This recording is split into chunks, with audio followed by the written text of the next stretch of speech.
as John Paul, a 30-year-old delivery driver, sits slouched in his chair with an indifferent expression. He was seen near the scene of a robbery turned homicide, but insists he doesn't know anything. Across him sits Detective Isa Hani, a seasoned investigator with a sharp tone and nonsense demeanor.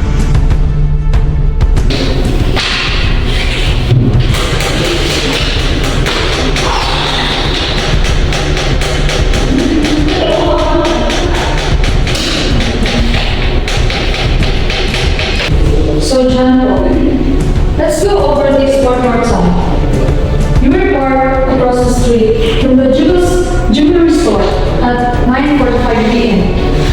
That's just 5 minutes before the alarm went off, and the store owner was shot. What were you doing there? I thought you were late. I was waiting for a delivery. You didn't see her really.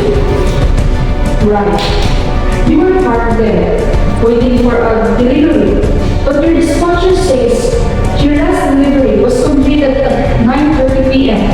So why didn't you head back to the warehouse? I was taking a break.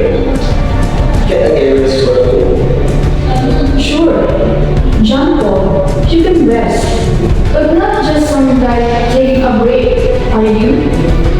You're the guy who was parked at the perfect spot to see exactly what happened. I don't know anything. I don't know anything about that. I wasn't paying attention. Come on, John Paul, don't insult my intelligence. You're telling me you didn't notice anything?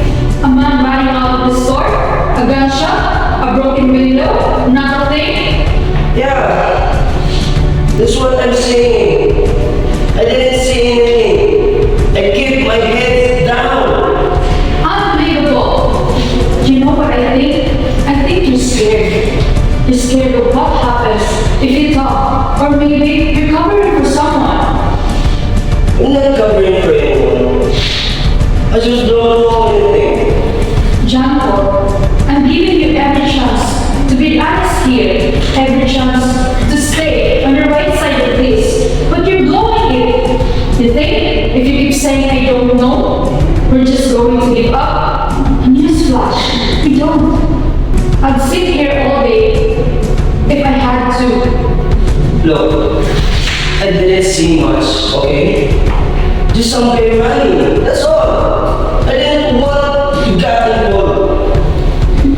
Now, we're getting somewhere. A guy running? Good.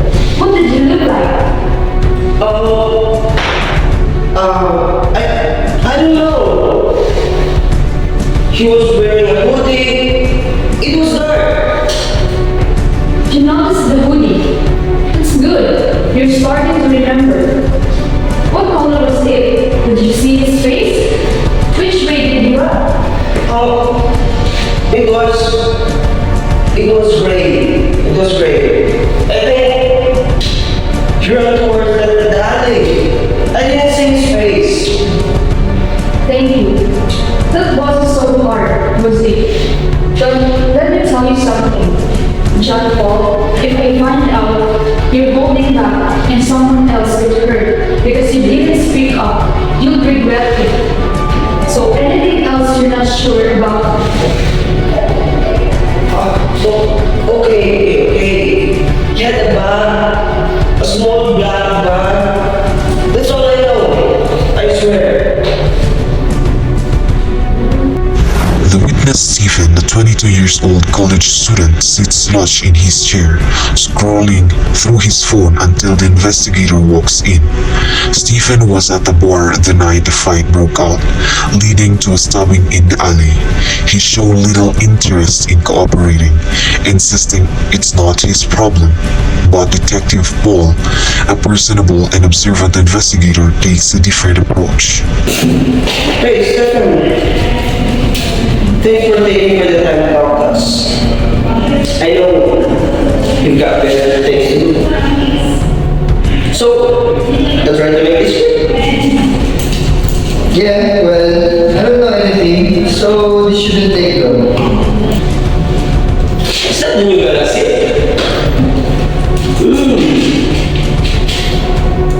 Here, it's got a clear camera. I've been thinking about upgrading. Oh yeah, it's alright, I guess. Takes doesn't photos. Nice. You into photography or just like taking shots for social media? Mostly for Instagram. Got to get the followers every day, you know. Totally, I get it. People expect quality these days. So, did you get any good shots from the bar the other nights? I heard the place has a great vibe. Not really. I mean, I took a couple of pics, but nothing crazy. The lighting there sucks. Now, I get it. Low lights. Low lights are fine. Yeah. Even with a good camera, but hey, maybe one of those shots caught something useful. Like the people who were there or what was going on. Yes, doubt it. I wasn't really paying attention. Just out with some friends, you know. Sure. You seem like a chill guy. Just here for a long time. But here's the thing. Stephen, the guy let's talk about, he wasn't so lucky. And I really want the same thing to be done. So, to make sure whoever did it doesn't get away with it. Yeah, I guess. But then, like I said, I didn't see anything. Totally fair. But sometimes we see things without realizing how important they are. Like, who was acting sketchy? Or who left the bar ready for the fight?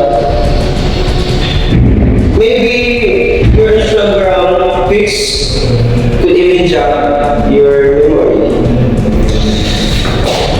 I mean, there was this one dude, kind of aggressive, shocking people near the bar. He left right before I went outside for a smoke. That's good.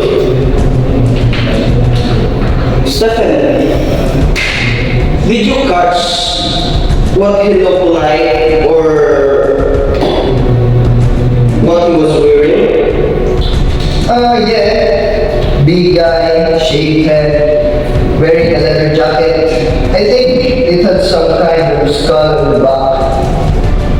Ooh. Perfect!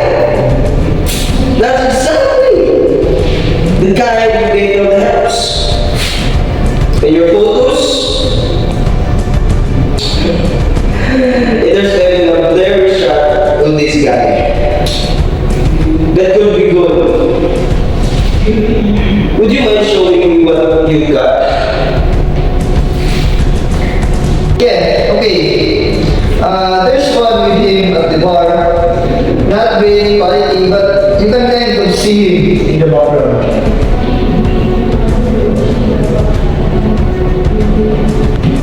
The witness Jonah, a 34-year-old school teacher, sits upright at the table, visibly nervous but willing to help. Jonah was at a park where a mugging occurred, and she called 911 immediately after witnessing the incident. Detective Mark, known for his empathetic approach, uses an open-ended technique to let Jonah provide as much detail as possible without feeling pressured. Thanks for coming in, Miss Jonah. I know this thing can be unsettling, but you're doing the right thing. You might be a key for helping us solve this. I just hope I can remember enough to help. It all happened so fast. That's okay. Let's take it one step at a time. Start wherever you're comfortable. What were you doing at the park before the incident happened? I was walking my dog Max on the path by the playground. It was pretty quiet and I didn't notice unusual at first. Alright. And then, what was the first thing that caught your attention? I heard Ray's voice coming from the picnic area. It sounded like argument, so I looked over. That's when I saw the man grab the woman's purse.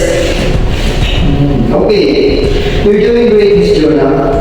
Can you describe the man for me, or anything that you remember about his appearance? He was tall, maybe over 6 feet, and pretty lean. He was wearing a hoodie jacket with a hood and jeans. I think his shoes were white, and I didn't get a good look. That's really helpful. How about his face? Have you looked at it? Not clearly. I think he had some facial hair, maybe stubble, and his skin was light, but I'm not sure about anything else. The hood covered most of his face. Got it. And what about the woman? Did you notice anything about her and what she was doing before the man grabbed her purse? She was sitting on a bench looking at her phone. I think she had long dark hair tied back and she was wearing a red jacket. That's great detail, Miss Jonah. Thank you for that. After the man grabbed her purse, what happened next? He screamed and tried to hold on it, but he yanked it away and ran. He went towards the parking lot. Did you see what direction he went after that? Or if he got into a car? Yes, he ran into a black sedan. It looked like an older model. I didn't catch the license plate, but I speed up toward the park exit. Okay. You've done an amazing job, Miss Jonah. You've given us so much to work with. His height, his clothes, where he ran, and even the car. I know this hasn't been easy, but you've helped more than you know. I'm just glad I could do something. Do you think you'll catch me? With what you've told us, we've got a great start. And if you need anything else, we let you know. You've been a big help. Thank you for that. The witness John, a 28-year-old bartender, is brought in for questioning about the burglary at a high-end apartment complex where he works at part-time. He claims to have no knowledge of the incident, but evidence suggests otherwise. Detective Mark Stephen, a meticulous and experienced investigator, uses the record file technique to confront John with inconsistencies and evidence to break through his deceit. So, okay. Thanks for coming, John. I know you've got a busy schedule, so I'll keep this quick. Yeah, no problem. But like I said, I don't know anything about what happened. So, that's what you said. And I want to believe you. But before we wrap this up, I need to go over a few things just to clear everything up. Sure, fire away.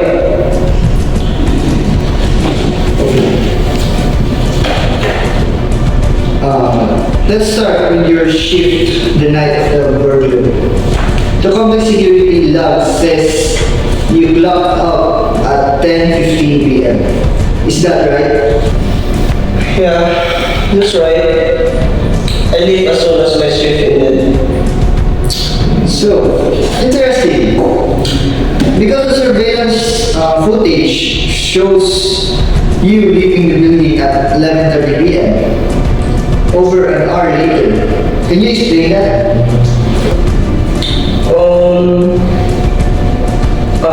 Right. I stayed a little later to help clean up. Must have slipped my mind. Got it. So you stayed late to clean. But here's the thing. The same footage shows you entering the service elevator with a duffel bag. That's not to become for cleaning, is it? Oh, that was my gym bag. I usually keep it in the locker room. Okay. That's odd.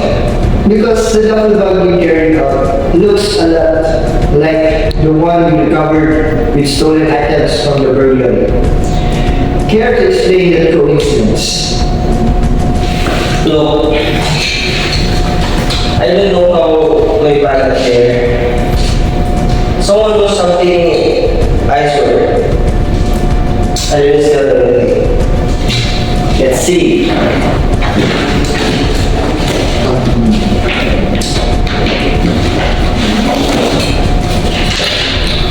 Now,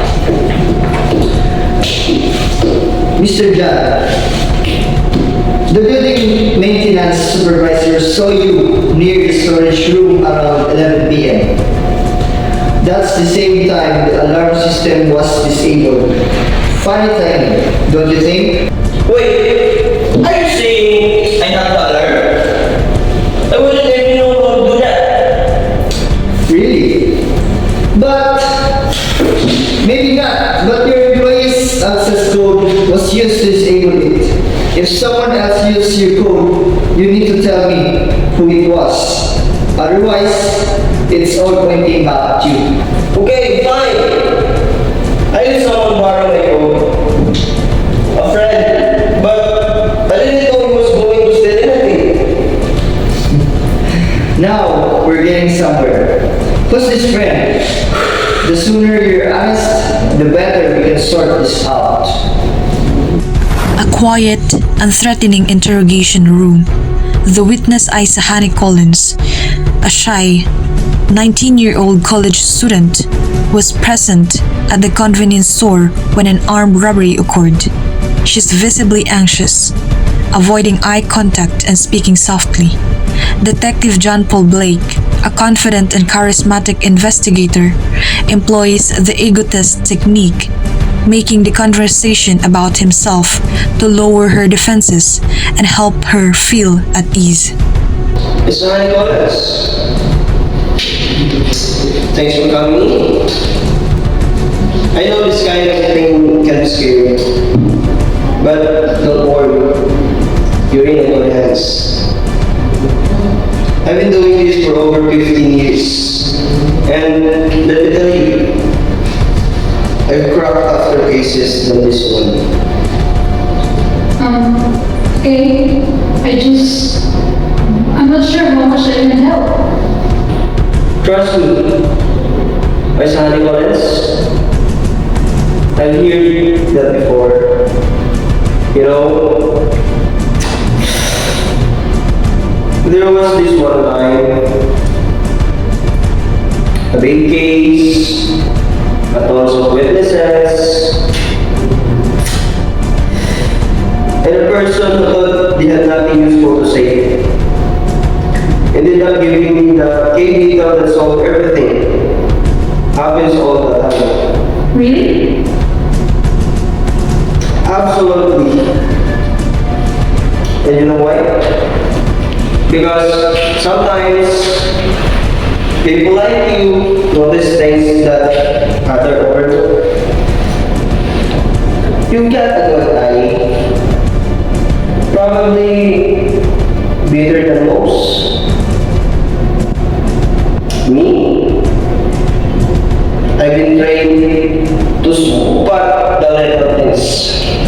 But it took years. People like you do it naturally. I guess I did some things, but I don't know if they're important.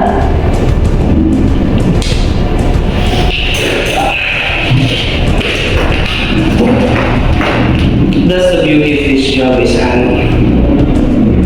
Figuring out what matters.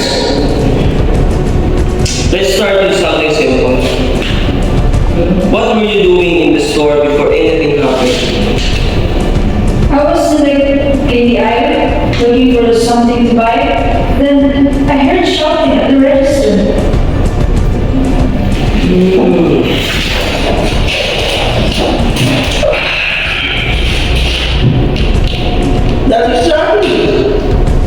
That's exactly how this thing started.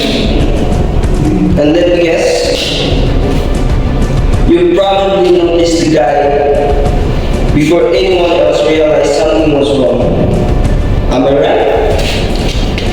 Maybe. I think I saw him come in. He was wearing a black jacket and a baseball cap. See? I knew you have something good.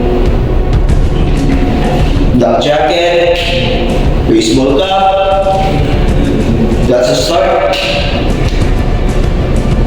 What else? You seem like the kind of person who pays attention to the details.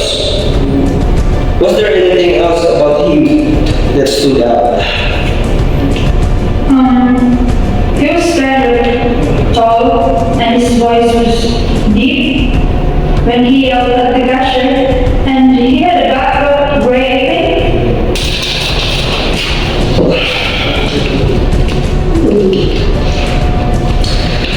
That's more than most people would have noticed.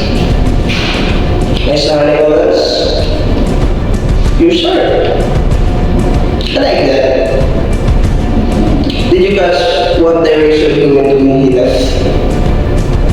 I think he ran toward the alley behind the store. I heard a car start, but I didn't see it. Perfect. You're helping us paint a clear picture. Trust me, nice Nicholas. You're a natural at this. Honestly, if I had someone like you in my own team, I'd be solving cases twice as fast. Thanks. I just hope it helps. That already has.